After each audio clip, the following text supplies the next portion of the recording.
CTET या फिर एमपीटीटी। अगर आपने स्टूडेंट्स डीएलएड की परीक्षा दी है या फिर डीएलएड में प्रवेश लिया है और आप डीएलएड की परीक्षा पास कर चुके हैं, तो अगर आप एक शिक्षक के रूप में अपना कार्यकाल शुरू करना चाहते हैं, अपना करियर, अपना फ्यूचर शिक्षण संस्था में बनाना चाहते हैं और आप किसी प्राइवेट, सरकारी या फिर अतिथि शिक्षक के रूप में पढ़ाना चाहते हैं, तो आपको कौन सा कोर्स करना सही रहेगा, किस चीज की तैयारी करने से आप सरकारी शिक्षक बन पाएंगे। तो चलिए वीडियो को शुरू करते हैं।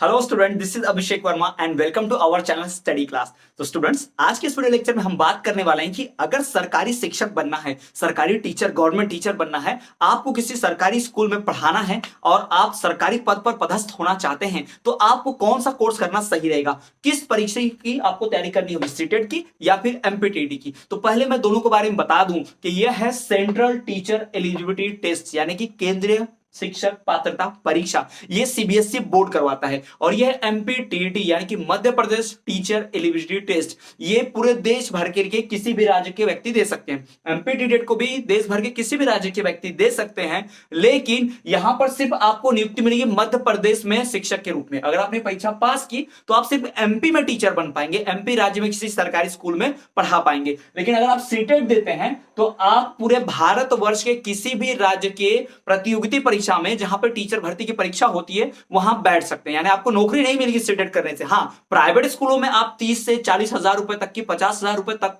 की सैलरी की नौकरी भी आपको सीटेट के दम पर मिल जाएगी, अगर आपने सीटेट की परीक्षा पास की है तो।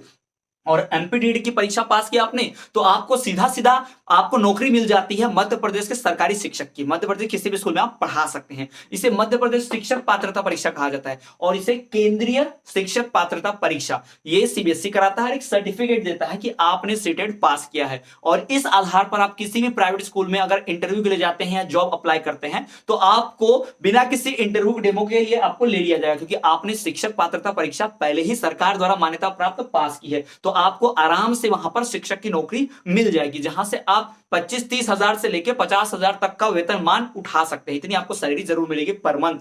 और अगर आप एमपीटीटी पास करते हैं तो फिर तो आप संविदा शिक्षक हो जाएंगे। ठीक है, तो इन दोनों सिलेबस का, इन दोनों कोर्सेज का बहुत जरूरी है। और सबसे मजे की बात ये दोस्तों कि आपको इन दोनों के लिए सेम सिलेबस पढ़ना होता है। 90% सिलेबस सीटेट का और एमपीटीटी का सेम होता है। जी हाँ, बिल्कुल सेम। यानी अगर आप सीटेट की तैयारी करते हैं तो आप एमपीटीटी की तैयारी भी कर पाएंगे।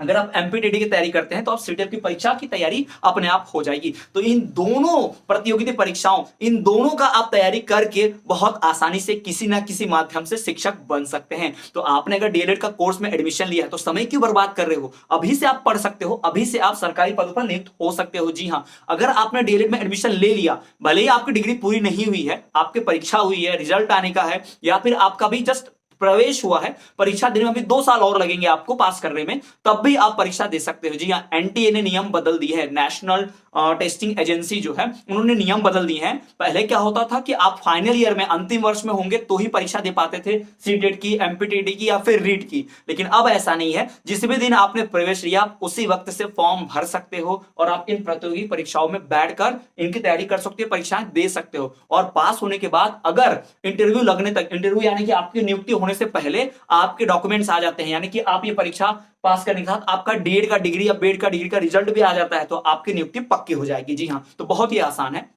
और जितनी बार आप, जितना लेट शुरुआत करोगे उतना लेट आपका नंबर लगेगा, उतना कम चांस होगा। आप जितनी जल्दी तैयार करोगे, मान लीजिए आपने 12वीं पढ़ी अभी, जस्ट 12वीं के बाद आपने एडमिशन ले लिया डीएड में और आप अभी से तैयारी करते हो और 2 साल में आपके पास डीएड पढ़ने को है और 2 साल में आपकी डिग्री पूरी होगी और 2 साल के अंदर आपने एमपीटीटी का परीक्षा निकाल दिया या फिर सीटेट निकाल दिया, तो भाई आप तो ऑलरेडी टीचर के इसमें मास्टर हो जाओगे, आप खुद ही बहुत होशियार हो जाओगे। तो आपको इन दोनों की तैयारी शुरू से ही कर देनी है, आपको इंतजार नहीं करना है। जो इंतजार करता है भाई, जो सोता है वो खोता है, ऐसी कहावत है। और जो जल्दी शुरू करता है वो जल्दी प्राप्त करता है अपने लक्ष्य को। उदाहरण के तौर पर मान लिया जाए आप एमपीटीटी की परीक्षा देते हो और आप पास हो जाते हो इसमें, लेकिन क्या होता है कि आपका डीएलएड का रिजल्ट नहीं आता है, तो आप क्या करोगे? अगली बार की परीक्षा में बिल्कुल बैठ सकते हो। और आपने एक बार एमपीटीटी पास किया है तो आप अगली बार पास कर ही पाओगे, है ना? ये बात आपको ध्यान में रखनी है। ऐसा नहीं है, पढ़ाई जो कभी व्यर्थ नहीं जाती, ये अनुभव, ये एक्सपीरियंस आपको आगे दिलाएगा। तो स्टूडेंट, चलिए एमपीटीटी और सीटेट के बारे में और डिटेल में जान लेते हैं कि सीटीटी की परीक्षा जो होती है सीटेट की, उसमें कितने विषय होते हैं, कितने अंकों की परीक्षा होती है, और साथ ही साथ एमपीटीटी की जो परीक्षा होती है कितने अंकों की होती है, उसमें कितने विषय होते हैं, क्या क्या आता है,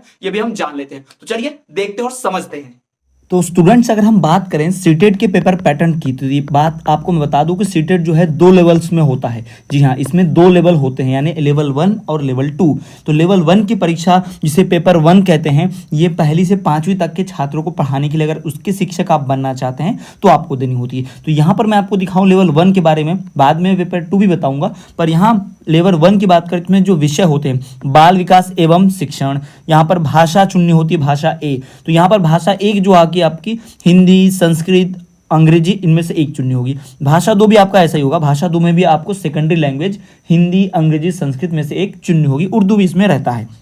फिर आपको गणित, गणित का पेडागोजी, पर्यावरण अध्ययन की पेडागोजी, तो यह आपको पूछते ही पूछते हैं, यानी प्रत्येक विषय से यहाँ पे 30 अंक का प्रश्न होता है। जी हाँ, 30 अंक का प्रश्न, और इस पे जो अंक आवंटित होते हैं वो 30 अंक होते हैं, यानी 30 प्रश्न आते हैं, प्रत्येक प्रश्न 1-1 अंक का होता है। तो इस प्रकार से और कितने प्रश्न हो गए? 150। जी हाँ, 150। और इसे सॉल्व करने के लिए आपको मिनट भी जो मिलते हैं 150 ही मिलते हैं। जी हाँ, यानी कि आपको समय मिलता है टोटल 2.5 घंटे का। जी हाँ, 2 घंटे और 30 मिनट का। जी हाँ, 150 मिनट का समय आपको मिलता है, यानी 120 मिनट में 2 घंटे हो गए और बचा 30, यानी 2.5 घंटे का आपको समय मिलता है। ये पेपर 1 की मैंने बात की। अगर आप डीएलएड पढ़ रहे हैं या फिर डीएलएड में एडमिशन ले लिया है या फिर आप डीएलएड करना चाहते हैं और आपने एडमिशन ले लिया और आप डीएलएड पास भी हो चुके हैं, तो भाई अगर आप पेपर 1 दे सकते हैं, पेपर 1 के लिए आप एलिजिबल हैं ऑलरेडी। और चलिए बात करते हैं पेपर 2 की। अगर आपका पोस्ट ग्रेजुएशन हो चुका है तो आप पेपर 2 भी बात कर सकते हैं। जी हाँ, पेपर 2 जो है वो भी आप दे सकते हैं। तो पेपर 2 का भी सेम पैटर्न होता है यहाँ पर, बस यहाँ से हमारा परीक्षा जो हमारा पर्यावरण अध्ययन होता है वो निकाल दिया जाता है। यहाँ पे बाल विकास एवं शिक्षण जो होता है 30 अंक का आता है। फिर भाषा एक वही हिंदी, संस्कृत, उर्दू में से कोई, अंग्रेजी में से कोई एक, वो भी 30 अंकों का आएगा।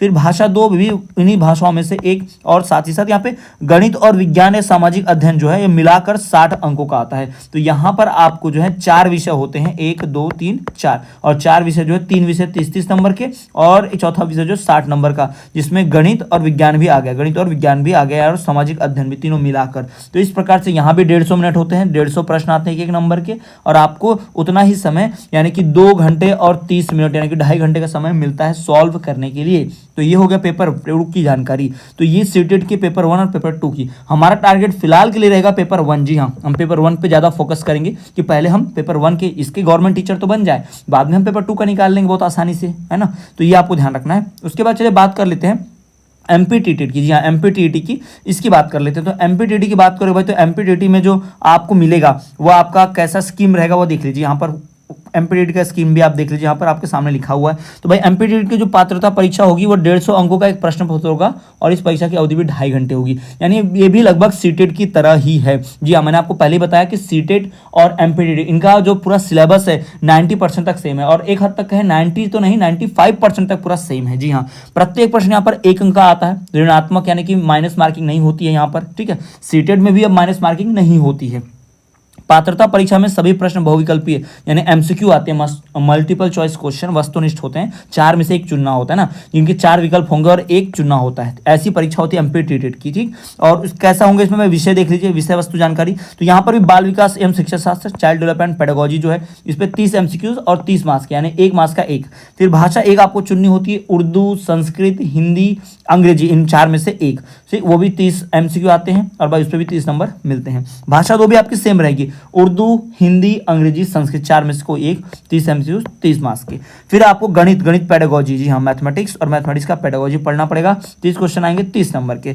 फिर आपको पर्यावरण अध्ययन भी पढ़ना होगा जो 30 मार्क्स के आएंगे, और 30 क्वेश्चंस रहेंगे। तो यानी आप देख सकते हैं यहाँ पर सीटेट और यहाँ पर एमपीटीटी लगभग सेम है। जी हाँ, लगभग क्या पूरा 95% से ज़्यादा का है, सेम है। तो अगर आप सीटेट की तैयारी करते हो तो एमपीटीटी भी दे सकते हो, एमपीटीटी करते हो तो सीटेट की तैयारी भी कर सकते हो बिल्कुल आसानी से। तो स्टूडेंट्स आपको ध्यान देना है कि इस प्रकार से जो परीक्षा होगी, अगर आप इनके पीडीएफ चाहते हैं, जो मैंने आपको भी भेजे हैं, ये सारा मैं समझाया है, इसका आप पीडीएफ चाहते हैं तो आप हमें टेलीग्राम ग्रुप को ज्वाइन कर सकते हैं। जी हाँ, इस वीडियो के डिस्क्रिप्शन में लिंक मिलेगी हमारे टेलीग्राम चैनल की, जहाँ आकर आप ये पूरा पीडीएफ फॉर्म में डाउनलोड कर सकते हैं। तो चलिए स्टूडेंट, मिलते हैं आपसे अगले वीडियो में। तब तक देखते रहिए हमारा चैनल स्टडी क्लास। चैनल पर नए हैं तो चैनल को सब्सक्राइब करना, बेल नोटिफिकेशन को ऑल पर करना ना भूलें।